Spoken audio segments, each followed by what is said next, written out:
வணக்கம், இது SSL care channel. நான் டாக்டர் தனசேகர் பேசிட்டு இருக்கேன். என் கூட இருக்குது டாக்டர் மகேஷ் ராமகிருஷ்ணன். இவர் ஒரு பேராசிரியர், ஒரு தனியார் பல் மருத்துவமனையில குழந்தைகள் பல் மருத்துவம் சம்பந்தமா இன்னைக்கு பேசிட்டு இருக்கோம். ரெண்டாவது பகுதியான இந்த விஷயத்துல பெரிய குழந்தைங்க வீட்டுல இருக்கிறப்போ அவங்களுக்கு வரக்கூடிய பல் பிரச்சனை பத்தி பேச போறோம். சார் கிட்ட நான் முதல் கேட்க போற கேள்வியே, உடஞ்ச பல்ல என்ன பண்றது? உதாரணத்துக்கு பாத்தீங்கன்னா கிரிக்கெட் பாலா இருக்கலாம், பாதி பல்லா உடையலாம், சில சமயம் பல்லு பேந்துட்டே வரலாம், அடியோட உடஞ்சிடலாம். இந்த மாதிரி இருக்க சமயத்துல முதலுதவி என்ன? குழந்தைங்களுக்கு பல்ல எப்படி நம்ம காப்பாத்தலாம்? என்ன பண்ணணும் சார்? குழந்தைங்களுக்கு வரதுல ஸ்போர்ட்ஸ் இன்ஜுரிஸ்ன்றது ஒரு தனி ஸ்பெஷாலிட்டி அசச். ஸ்போர்ட்ஸ் இன்ஜுரிஸ் நம்ம குழந்தைங்களுக்கு வீட்லயும் அடிப்படலாம், இல்லை ஸ்கூல்லையும் அடிப்படலாம். The first state most common. அப்போ அந்த சிச்சுவேஷன்ல நம்ம என்ன பண்ணோம் அப்படின்னா, ஒன்னே பர்மனன்ட் பல். 6 வயசுக்கு மேல இருக்கிறது எல்லாமே பர்மனன்ட் பல்ல தான் அடிப்படுது.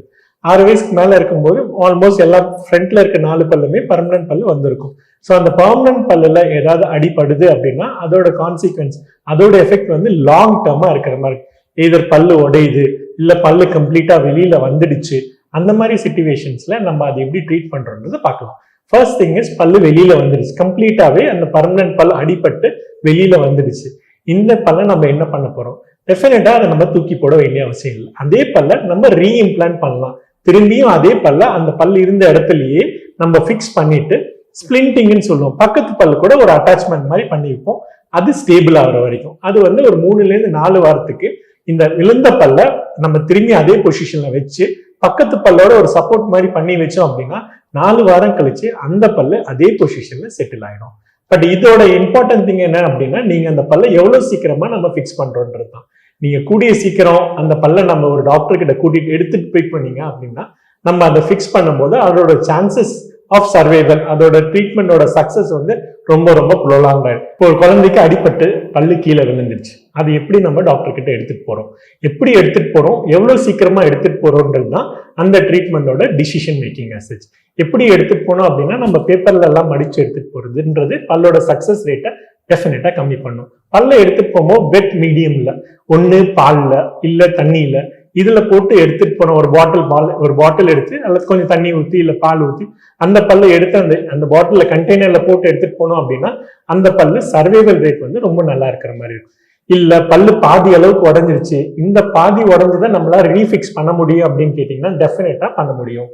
பாதி பல்லு தான் உடஞ்சிருக்கு அப்படின்னா அந்த பாதி உடஞ்சிருக்க பீஸையும் தண்ணியில இல்ல பால்ல எடுத்துட்டு போய் கொடுத்தீங்க அப்படின்னா டெஃபினட்டா நம்ம அதே பீஸை பல்லுல ஃபிக்ஸ் பண்ண முடியும். மல்டிபிள் பீசஸா உடஞ்சிருக்க அந்த மாதிரி சிச்சுவேஷன்ல மட்டும்தான் நம்மளால அதை ஃபிக்ஸ் பண்ண முடியாது. அட்லீஸ்ட் சிங்கிள் இல்ல 2 பீஸா உடஞ்சிருக்கு அப்படின்னா அதே பல்ல நம்ம ஃபிக்ஸ் பண்ணலாம். இல்ல எனக்கு அந்த பாதி உடஞ்ச பீஸ் கிடைக்கல, அந்த மாதிரி சிச்சுவேஷன்ல டெஃபினட்டா நமக்கு இப்பெல்லாம் சிமெண்ட் காம்போசிட் சொல்லுவோம், பல்லு மாதிரியே சிமெண்ட் வச்சு நம்மளால ஃபில் பண்ண முடியும். பட் இதோட ட்ரீட்மெண்ட் எல்லாமே எவ்வளவு சீக்கிரமா ஒரு டென்டல் கிளினிக் ரிப்போர்ட் பண்றீங்களோ அதை பொறுத்து தான் சக்சஸ் ரேட்ஸ். Right sir. இப்போ எனக்கு ஒரு சின்ன டவுட் என்னன்னா, இப்போ ஊர்ல எவ்வளவு டென்டிஸ்ட் இருக்காங்க, உடஞ்ச பல்ல எடுத்துட்டு எந்த டென்டிஸ்ட் வேணா போலாமா, இல்ல பீடியாட்ரிக் டென்டிஸ்ட் மட்டும் தான் போகணுமா? இப்போ நீங்க பீடியாட்ரிக் டென்டிஸ்ட் கிட்ட போறதோட அட்வான்டேஜ் என்னன்னு கேட்டோம்னா, இப்போ குழந்தைக்கு அடிபட்டுடுச்சு, குழந்தை ஆல்ரெடி ரொம்ப ஆன்சியஸா இருப்பாங்க, ப்ளீட் ஆகும். இந்த ஸ்பெஷாலிட்டி மெயின்டைன் பண்ணி மேனேஜ் பண்ற ஸ்பெஷாலிட்டி ஒன்லியா பீடியாட்ரிக் டென்டிஸ்ட் தான். பீடியாட்ரிக் டென்டிஸ்ட் கிட்ட போறதோட அட்வான்டேஜ் என்னன்னு கேட்டீங்கன்னா, அந்த பிஹேவியர் மேனேஜ். குழந்தைங்களுக்கு எல்லா அடல்ட்டுக்கு பண்ற ட்ரீட்மெண்ட் தான் குழந்தைங்களுக்கு பண்ண போறோம். பட் இந்த ஸ்பெஷாலிட்டியோட என்ன அட்வான்டேஜ் கேட்டோம் அப்படின்னா, அந்த பிஹேவியர், இந்த குழந்தையோட பிஹேவியரை எப்படி மேனேஜ் பண்ண முடியும்ன்றது தான் இந்த பீடியாட்ரிக் டென்டிஸ்டோட ஸ்பெஷாலிட்டி. இப்போ பீடியாட்ரிக் டென்டிஸ்டை பொறுத்த வரைக்கும் சிடேஷன், சம்டைம் குழந்தை ரொம்ப அழுதுட்டே இருக்கு, குழந்தை அடிபட்டு இருக்கு, ப்ளீட் ஆகுது, குழந்தையும் அழுறாங்க, பேரண்டும் அழுவாங்க. ஸோ அந்த மாதிரி கேசஸ்ல சம்டைம்ஸ் சிடேட் பண்ணுவோம். சிடேட் பண்ண டெக்னிக்ஸ் என்னன்னு கேட்டோம்னா, ஒன்னு கேஸ் மாதிரி நைட்ரஸ் ஆக்சைடு சிடேஷன் சொல்லுவோம், கேஸ் மாதிரி கொடுத்து குழந்தைய கொஞ்சம் சிடேட் பண்ணுவோம். இல்ல ஓரலா சம் ட்ரக்ஸ் கொடுத்து குழந்தைய சிடேட் பண்ணலாம். இல்ல ரொம்ப அடிபட்டு இருக்கு, ஜா எல்லாம் ஃப்ராக்சர் ஆயிடுச்சு அப்படின்னு சொன்னா ஜென்ரல் அனஸ்தீசியா கொடுத்து ட்ரீட்மெண்ட் பண்ணுவோம். ஸோ இந்த மாதிரி ட்ரீட்மெண்ட் பண்ற ஸ்பெஷாலிட்டி கேட்டோம் அப்படின்னா பீடியாட்ரிக் டென்டிஸ்ட் தான் ஸ்பெசிஃபிக்கா இருப்பாங்க. Excellent, thank you sir. ஸோ பல்ல பத்தி இப்ப அடி பத்தி பேசிட்டோம். அடிப்படாத பல்லு, வாய் அல்லது பல் கொஞ்சம் கோணலா இருக்கு, கொஞ்சம் ஒரு பல்லு மேல இன்னொரு பல்லு இருக்குன்னு நிறைய குழந்தைங்களை நான் பாக்குறேன் ஆக்சுவலா.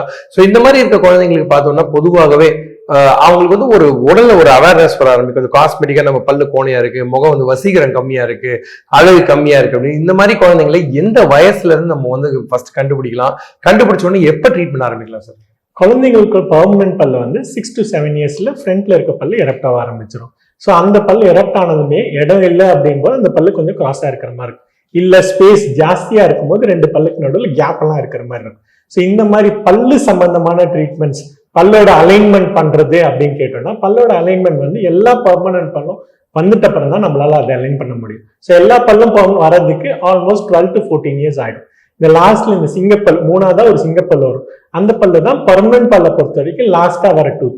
அந்த டூத் வந்து 13 to 14 yearsல மட்டும்தான் அந்த டூத், இந்த கெனைன் டூத் சொல்லுவோம், அந்த டூத் எரப்ட் ஆனதுக்கு அப்புறம் தான் பல்லோட அலைன்மெண்ட் ப்ராசஸ் வந்து நம்மளால ஸ்டார்ட் பண்ண முடியும்.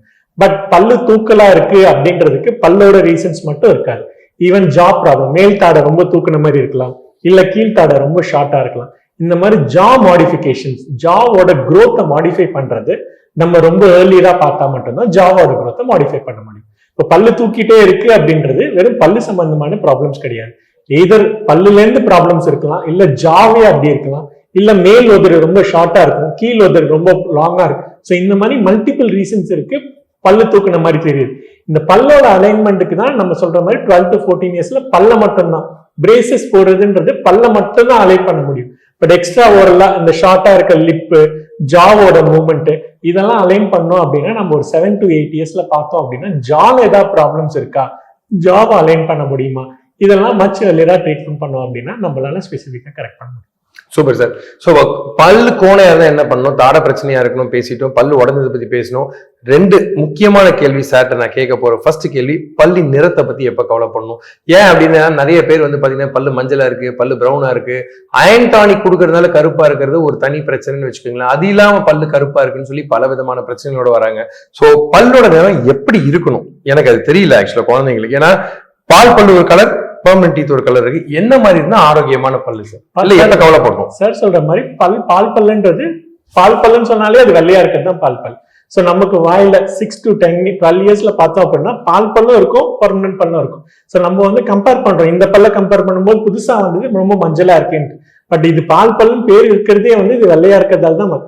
சோ ஐடியலா பார்த்தோம் அப்படின்னா லிட்டில் எல்லோவிஷ் ஷேட் தான் எல்லாரோட பல்லோட நேச்சுரல் கலரே வந்து லிட்டில் எல்லோவிஷ் தான். ரொம்ப டார்க்கா இருக்கு, பல்லுல ரொம்ப எல்லோவா இருக்கு, அப்படி இருக்கு. சம்டைம்ஸ் பறக்கும் போதே பல்லு ரொம்ப எல்லோ கலர் ஷேட்ஸ் எல்லாம் வர மாதிரி இருக்கு. ஸோ அது வந்து அமிலோஜென்ஸ், இந்த இனாமல் ஹைப்போப்ளேஷியாஸ், இந்த இனாமல் பல்லோட அவுட்டர் லேயர் பேர் கேட்டோம் அப்படின்னா அதுக்கு பேர் இனாமல் சொல்லுவோம். அந்த இனாமல்ல ஏதாவது டிஃபார்மிட்டி இருக்கும்போது பல்லு வந்து ரொம்ப மஞ்சளா இருக்கு, இந்த மாதிரி இன்டர்னல் ஸ்டெயின் சொல்லுவோம், பல்லோட உள்ள இருக்க ஸ்டெயின்ஸ்.